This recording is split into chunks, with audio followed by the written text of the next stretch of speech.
How many Infinity Stones exist? 6, 8, 11? I found 16 of them. From the original Soul Gems to a literal brain tumor, I've read the first comic appearance of every Infinity Stone. We'll find our first one in the 70s Marvel premiere, #1. The High Evolutionary is flying around space in his asteroid base, when he suddenly runs into a cocoon just floating around. He manages to make contact with the being inside. It turns out to be the man known only as him. He explains that he got into a big fight with Thor recently, so he retreated into his cocoon to heal, but he's not quite ready to come out yet. The High Evolutionary says, "That's cool, I'm gonna go make a planet now," and then just makes a planet called Counter-Earth, rapidly evolving it through time until a new race of humans is born, using all his energy to erase any natural aggression they have, making them a peaceful species. Unfortunately, one of the High Evolutionary's past creations, the Man-Beast, shows up while he's passed out, reintroducing aggression and war into the world, and evolving it thousands of years into the future so there's no way it can ever be fixed. Like, they straight up have a Counter-Earth Jesus. Eventually, the High Evolutionary wakes up and gets into a fight with Man-Beast, but he's still weak from earlier, so he's actually losing. Luckily, the cocoon bursts open and him emerges, diving at the Man-Beast. But the creature teleports down to Counter-Earth, so the High Evolutionary asks him to go track the Man-Beast down, gifting him our very first Infinity Stone, the Soul Gem, which is kinda confusing, because at the time, technically all 6 of them were called the Soul Gems, but this one is the Soul Gem. The comic ends with him crashing into the planet, while the High Evolutionary declares men shall call you Warlock. We don't get our next stone until 4 years later, in Captain Marvel #45. Just a quick bit of lore if you don't know the original Captain Marvel. He's an alien that gets merged with a human named Rick Jones. Normally only one of them can physically exist in our universe at a time, but they've recently been separated. They're also currently on another world, which is in the middle of a war between some cyborgs and the Nulltrons. The leader of the cyborgs, who's merged with the body of a Nulltron, has captured the duo and forces them to enter his Soul Gem. This one specifically being the Mind Gem.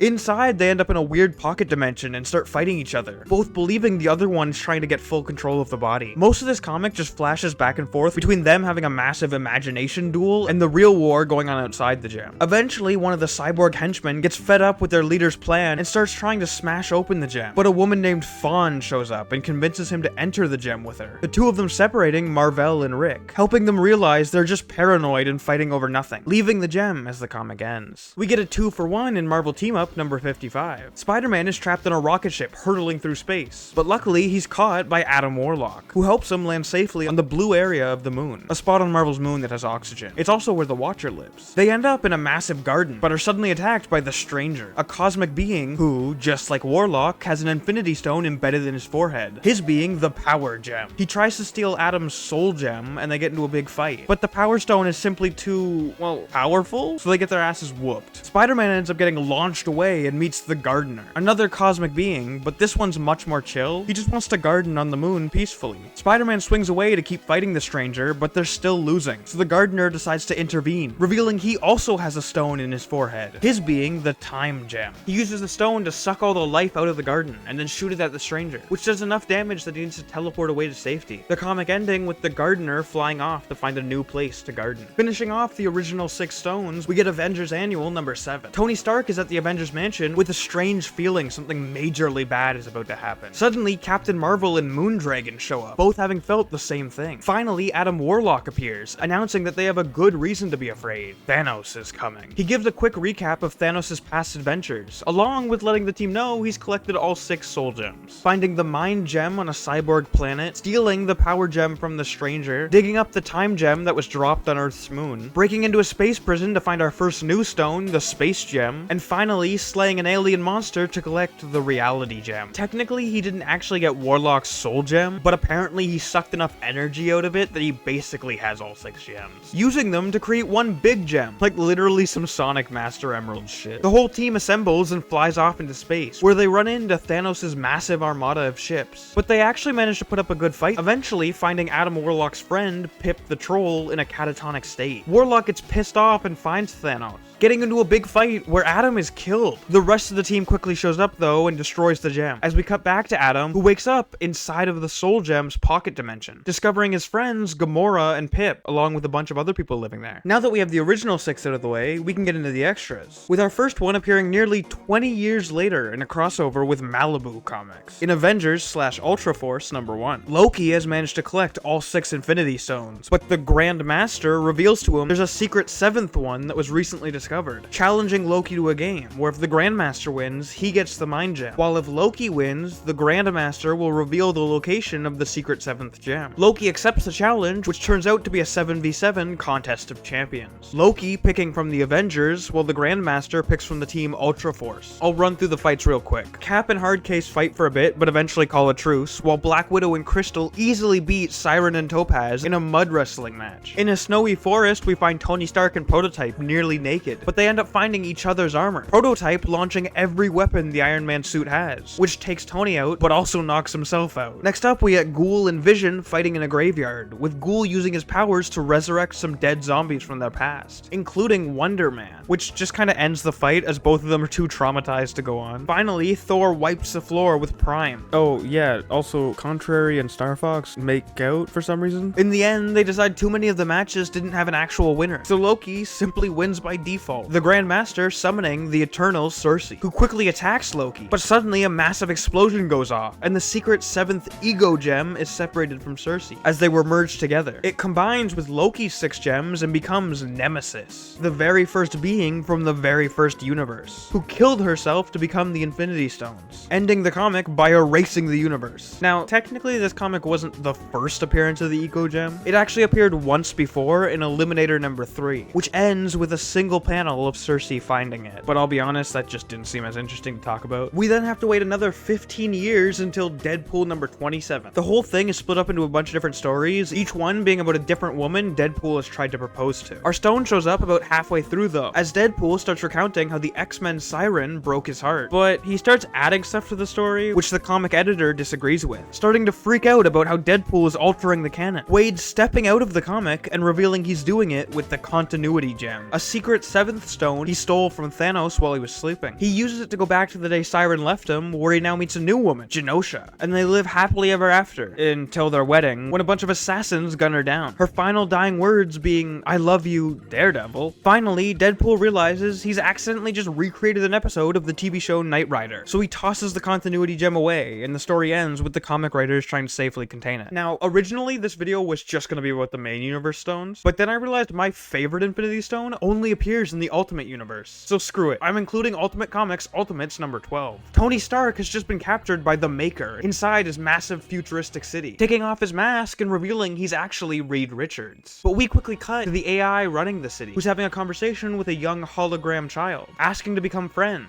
as we cut back to Tony, who's suddenly saved by a massive robot made out of the city itself. Turns out that robot is being piloted by the hologram child, who also happens to be Tony Stark's brain tumor, which also is later revealed to be an Infinity Stone. Yeah, Tony had an Infinity Stone inside of his head, which manifested into its own personality named Anthony. It's never specifically mentioned what type of Infinity Stone he is, but my guess based on what Anthony can do would be a technology stone. Reed decides to inject his ally, the Hulk, with Pym particles, growing him to the size of Anthony's robot. Hulk is winning at first, but Sue Storm and Thor quickly show up, knocking him into the city and blowing the whole thing up. Reed starts pleading to Sue, declaring he still loves her, but she doesn't care and traps him inside of a bubble. Finally, the comic ends with Tony telling Anthony he did a great job. Now, technically, the Ultimate Universe does have one other unique stone, because there's 8 instead of the normal 6, but it doesn't have any interesting lore. Its powers are never even hinted at. Here's its first appearance. They find it in the wreckage of the Maker City. Returning to the main universe, we get a Wombo combo in Howard the Duck number 4. Howard has just gotten into a big fight with a Skrull named Talos, who announces he's nearly completed his Abundant Glove. Talos got away though, so Howard is heading to Sanctum Sanctorum looking for Doctor Strange's help. Wong tells him that Strange is battling some horrible demon in another dimension, so Howard goes in after him. A bunch of strange creatures asking him if he's part of the game, which you all just lost by the way. Eventually he reaches Strange and it turns out he's not in a battle at all. He's playing poker with the demons. He just lied to Wong so he could get away from him for a bit. They head back to Earth and Strange starts to tell him about the Infinity Stones. Everyone knows the classic 6 that come together for the Infinity Gauntlet, but what most people don't know is there's 5 more that come together to form the Abundant Gauntlet, and they are truly some threatening stones, like the Compassion Gem, the Laughter Gem, the Dance Gem, the Respect Gem, and I'll give you a moment to guess what the last one is. It's a second Dance Gem. There's 2 of them. They manage to track down where they think Talos is heading, which turns out to be an old Fantastic Four base. Johnny Storm telling them a story about how he found one of the Abundant Gems during Secret Wars, but then forgot where he put it when they moved out of the building. Unfortunately, they get there too late, and Talos collects the final stone, creating some teeth monsters and MODOK TikTok babies as the comic ends. We finally reached the most recent stone, only being created last year in Thanos number 4. Death has just rejected Thanos' love for the final time, and he completes his evolution from simp to incel. Deciding if Death doesn't love him, there must be something wrong with her, getting into a massive battle. Some of the Earth's strongest heroes are there, but they're unsure of what to do. If Thanos wins, who knows what could happen? But if Death wins, we actually do know what would happen, as the last time he died, he became a massive cosmic entity that threatened the entire universe. Eventually, they decide they actually have to help Thanos, but they can't really do anything, as each one of them jumps into the fight and then gets knocked out in a single hit. Like, it gets to the point that Strange abandons even using magic and just dives at them. Finally, the fight starts to end, and it looks like Death is winning, but Thanos has one last trick, teleporting them into a pocket dimension that only exists in a singular point in time. Not killing Death, but trapping her, manifesting the pocket dimension into a new Infinity Stone, the Death Stone, walking away as the comic ends. Which, fun fact, the Death Stone eventually manages to take a humanoid form again, but it's not the regular Death you know, it becomes Phil Coulson. Yeah, the SHIELD guy is currently the physical embodiment of Death in the Marvel Universe. I know they've already done the whole Agents of SHIELD bullshit, but it would be so sick if this version of Phil Coulson shows up during Secret Wars. And that's all the Infinity Stones, that are in the comics at least. There's technically more, like the mobile game Marvel Contest of Champions has a couple, and the Lego Marvel Universe has their own Build Stone. But none of those have appeared in comics yet, so I'm just gonna end it there.